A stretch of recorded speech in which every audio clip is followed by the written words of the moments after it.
Bismillahirrahmanirrahim. Assalamualaikum warahmatullahi wabarakatuh. Alhamdulillahi rabbil alamin. Wassalatu wassalamu ala Muhammad amma ba'd. Pemirsa sekalian yang dimuliakan oleh Allah Subhanahu wa taala. Segala puji bagi Allah Tuhan semesta alam. Salat dan salam semoga selalu tercurahkan atas Nabi kita Muhammad sallallahu alaihi wasallam. Pemirsa sekalian yang dimuliakan oleh Allah Subhanahu wa taala. Insyaallah pada kesempatan ini kita akan membahas bersama-sama secara ringkas perjalanan seorang manusia menuju akhirat kelak, yaitu menuju hari kiamat. Sampai nanti kita bahas bagaimana seseorang, apakah dia masuk ke dalam surga atau masuk ke dalam neraka. Pemirsa sekalian yang berbahagia, langsung saja secara ringkas kita awali dari tahap yang pertama, yaitu alam roh. Jadi ada alam roh, kemudian alam kandungan, kemudian kehidupan manusia saat ini. Mungkin kita tiga tahap ini tidak kita jelaskan secara rinci, karena fokus kita pada saat ini adalah tentang hari kiamat, tahap seseorang menuju hari kiamat. Selanjutnya adalah yaitu tahapan menuju alam barzakh atau alam kuburan. Nah, ada beberapa poin penting di sini. Pertama adalah bahwasannya alam kubur, alam barzakh itu ada. Ini berdasarkan hadis dan ada dalilnya juga dari Al-Quran. Mungkin kita tidak sebutkan secara detailnya karena waktu kita cukup panjang apabila membahas secara detailnya. Ini hanya sebagai dasar pengetahuan bagi kita. Kemudian poin kedua yang sangat penting untuk alam barzakh ini, bahwasanya ada nikmat kubur dan ada siksa kubur. Buktinya apa? Di dalam salah satu riwayat dalam hadis, yaitu tentang doa yang dianjurkan oleh Rasulullah SAW pada doa tasyahud akhir atau tahiyat akhir yang berbunyi, Allahumma inni a'udzubika min adabi jahannam wa min adabil qabr wa min fitnatil mahya wal mamat wa min syarri fitnatil masihid dajjal. Yang artinya, ya Allah, aku berlindung kepadamu dari siksa api neraka. Dan juga di situ sebutkan, aku berlindung kepadamu dari siksa kubur. Ini menunjukkan bahwasanya ada siksa kubur. Tidak mungkin azab atau siksa kubur itu ada kalau Allah atau Rasulnya memerintahkan kita untuk berlindung kepadanya. Tidak mungkin tidak ada, pasti ada. Nah, itu yang paling penting, dan ini adalah akidah seorang muslim, akidah seorang yang mengaku beriman kepada Allah, bahwasanya ada siksa kubur itu, ada nikmat kubur itu. Pemirsa sekalian dimuliakan oleh Allah Subhanahu wa taala, langsung saja kita membahas secara detail untuk hari akhirnya. Yang pertama adalah permulaan terjadi hari kiamat itu. Bagaimana permulaannya? Yaitu ditandai dengan Allah mengirim angin.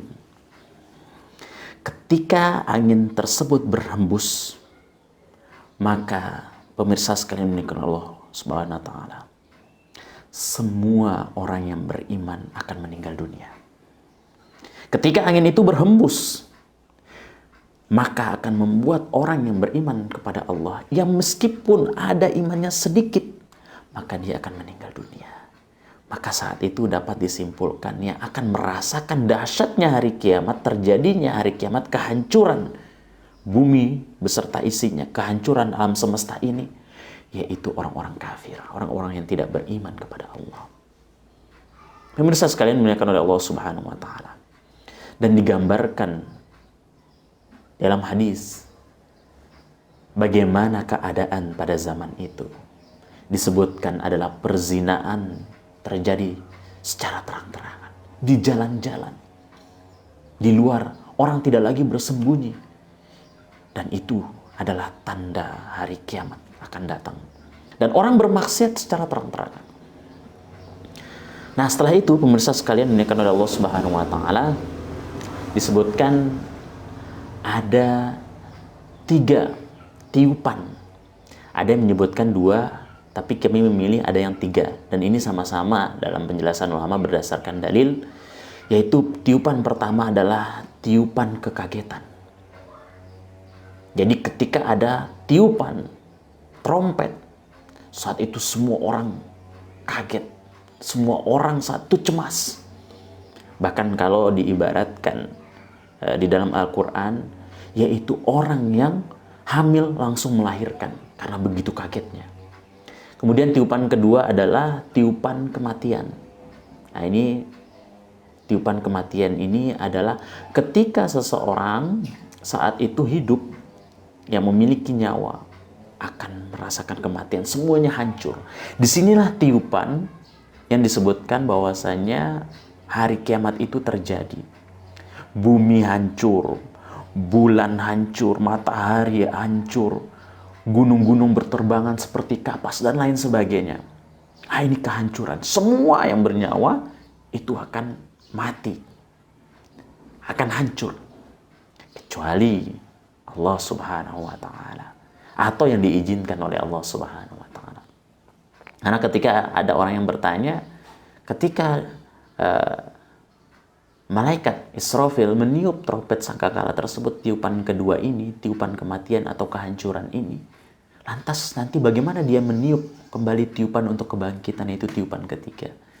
Nah, maka di sini kita jawab, Allah Subhanahu wa Ta'ala Maha Kuasa. Bisa jadi Allah Subhanahu wa Ta'ala ketika menghancurkan semuanya, maka Allah pertama kali yaitu membangkitkan malaikat Israfil, atau malaikat Israfil dibuat oleh Allah tidak hancur. Itu dengan izin Allah Subhanahu wa Ta'ala. Kemudian yang ketiga, pemirsa sekalian dimuliakan oleh Allah Subhanahu wa Ta'ala, tiupan sangkakala yang ketiga, yaitu tiupan kebangkitan. Saat itu manusia bangkit. Ketika manusia sudah bangkit, disebutkan bahwasannya saat itu tiupan itu antara satu tiupan dengan tiupan lain berjarak sekitar 40. Di sini tafsirnya banyak sekali, apakah itu 40 hari, 40 bulan, atau 40 tahun. Wallahu a'lam bishawab. Pemirsa sekalian yang dimuliakan oleh Allah Subhanahu wa Ta'ala. Kemudian peristiwa selanjutnya disebutkan dalam hadis, ketika manusia sudah dibangkitkan lagi, Allah Subhanahu wa Ta'ala membinasakan mereka, memusnahkan semua makhluk hidup ini. Apa yang terjadi, jemaah sekalian dimuliakan oleh Allah Subhanahu wa Ta'ala? Hanya tertinggal tulang ekornya. Dan itu disebutkan di dalam hadis.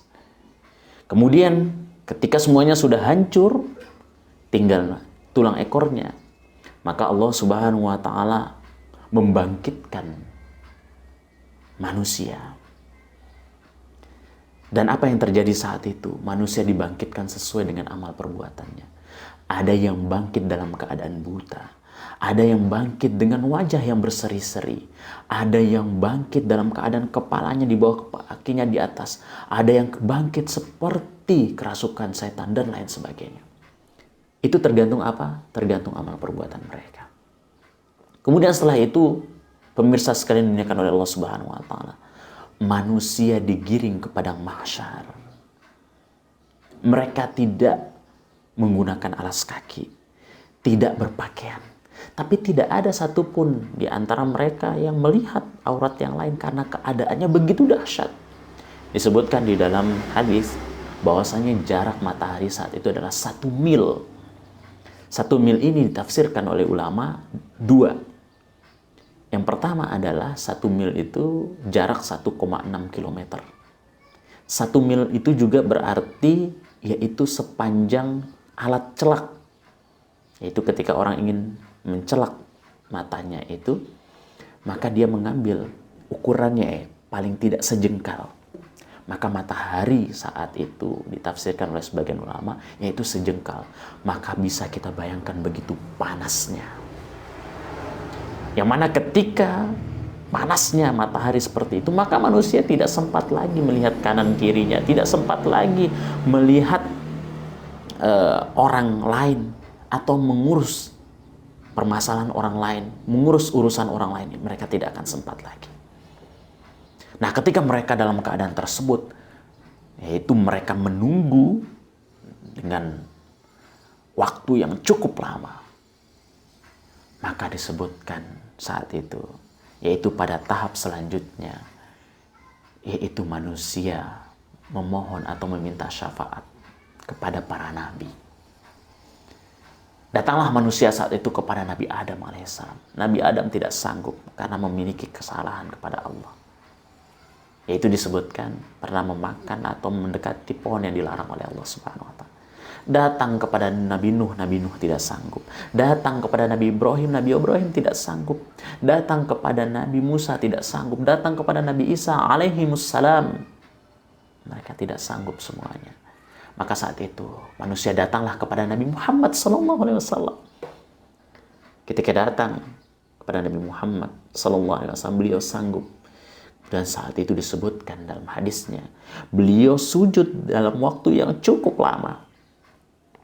Ketika beliau sujud dalam waktu cukup lama, memohon kepada Allah Subhanahu wa Ta'ala, Allah memerintahkan Nabi Muhammad untuk mengangkat kepalanya. Maka Allah berfirman, mintalah maka engkau akan diberi, dan berilah syafaat maka engkau akan diizinkan. Dan itu saat itu menunggu cukup lama. Barulah setelah itu, jamaah sekalian dimuliakan oleh Allah Subhanahu wa Ta'ala, proses atau tahap selanjutnya yaitu yaumul hisab, yaitu hari perhitungan amal. Disebutkan, pemirsa sekalian dimuliakan oleh Allah Subhanahu wa Ta'ala, yaumul hisab ini luar biasa. Dan ada amalan pertama yang akan dihisab, yaitu sholat. Ketika sholat ini baik, maka sholat ini akan menjadi penerang, akan membuat amalan lainnya baik. Maka pemirsa sekalian dimuliakan oleh Allah Subhanahu wa Ta'ala, jagalah sholat kita. Jangan sampai sholat kita tidak diterima oleh Allah Subhanahu wa Ta'ala. Kita pelajari sebaik-baiknya tata caranya sesuai dengan sunnah Rasulullah. Kemudian kita sholat menurut ajaran Rasulullah atau tata cara yang dicontohkan Rasulullah SAW. Kemudian selanjutnya adalah penyerahan catatan amal. Ketika seseorang sudah dihisab, maka akan diberi catatan amalnya. Setelah itu disebutkan adalah yaumul mizan. Tahap selanjutnya itu yaumul mizan. Yaumul mizan ini adalah hari pertimbangan amal. Nah, kalau yaumul hisab adalah hari perhitungan. Nah, ada yang terjadi di sini jemaah sekalian dimuliakan oleh Allah Subhanahu wa Ta'ala. Di yaumul mizan ini ada sebuah peristiwa yang luar biasa. Disebutkan, yaitu ada seseorang yang mana dia memiliki catatan amal keburukannya 99. Disebutkan satu lembar atau satu buku catatan ini sejauh mata memandang. Begitu dahsyat, begitu banyaknya. Saat itu diletakkanlah timbangan kebaikannya, diletakkan timbangan keburukannya. Keburukannya ini ya 99 buku tadi catatan itu. Apa yang terjadi? Pemirsa sekalian dimuliakan oleh Allah Subhanahu wa Ta'ala. Beratlah timbangan keburukannya. Saat itu dia pasrah. Bahwasanya tempatnya bisa jadi di neraka. Namun sebelum itu, pemirsa sekalian dimuliakan oleh Allah Subhanahu wa Ta'ala, Allah memberi dia sejenis kartu. Kemudian diletakkanlah di timbangan kebaikannya. Apa yang terjadi? Pemirsa sekalian yang berbahagia, beratlah timbangan kebaikannya. Apa isinya itu? Yaitu kalimat la ilaha illallah. Maka benar pemirsa sekalian dimuliakan oleh Allah Subhanahu wa Ta'ala, man kana akhiru kalamihi la ilaha illallah dakhalal jannah. Barang siapa yang akhir hayatnya mengucapkan kalimat Allah ilaha illallah, kalimat tauhid, maka dia akan masuk surga. Dan apabila diletakkan di satu timbangan kalimat la ilaha illallah dan timbangan lain 7 lapis bumi dan 7 lapis langit, maka beratlah timbangan la ilaha illallah. Disebutkan dalam hadis yang sahih. Pemirsa sekalian dimuliakan oleh Allah Subhanahu wa Ta'ala, selanjutnya setelah yaumul mizan ini, yaitu ada telaga. Nah, telaga ini disebut dengan telaga Rasulullah SAW. Ada yang menyebutnya dengan Al-Kautsar. Apa yang terjadi di sini pemirsa sekalian dimuliakan Allah Subhanahu wa Ta'ala? Umat Nabi Muhammad yang meyakini adanya telaga Rasulullah, yang mengimani telaganya Rasulullah, maka dia akan minum dari telaga ini. Disebutkan telaga ini luasnya sangat luas. Nah, kemudian gelasnya itu sebanyak bintang di langit. Dan manisnya melebihi manisnya madu. Sangat manis. Dan siapa yang minum darinya seteguk saja maka tidak akan haus selamanya. Nah, saat itulah pemirsa sekalian dimuliakan oleh Allah Subhanahu wa taala, orang yang beriman kepada telaga Rasulullah ini selama di dunia maka mereka akan mendapatkannya. Dan ini disebutkan dalam hadis yang sahih. Dan apabila tidak beriman, maka disebutkan dalam hadisnya mereka dihijab. Mereka tidak mampu melihat telaga tersebut dan tidak bisa minum dari telaga itu.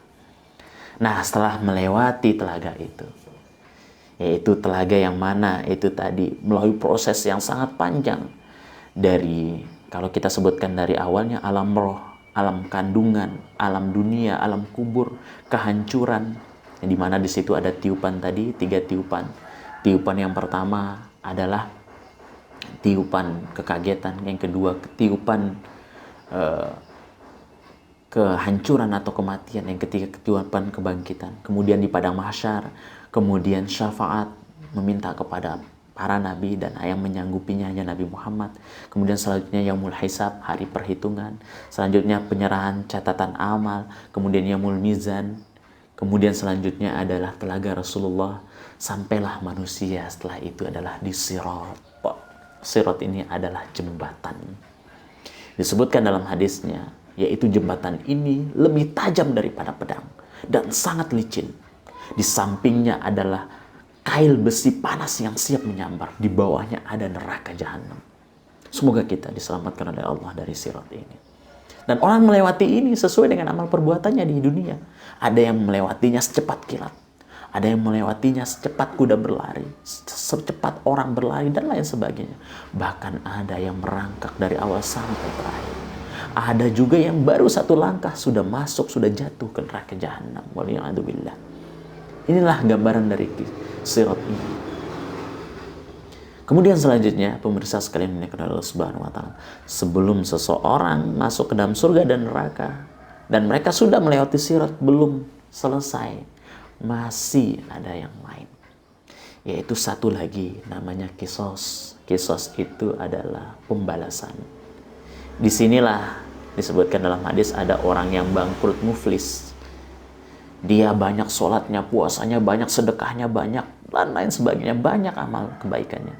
Tapi di situ dia menjadi muflis. Sebabnya apa? Pemirsa sekalian dimuliakan oleh Allah Subhanahu wa taala.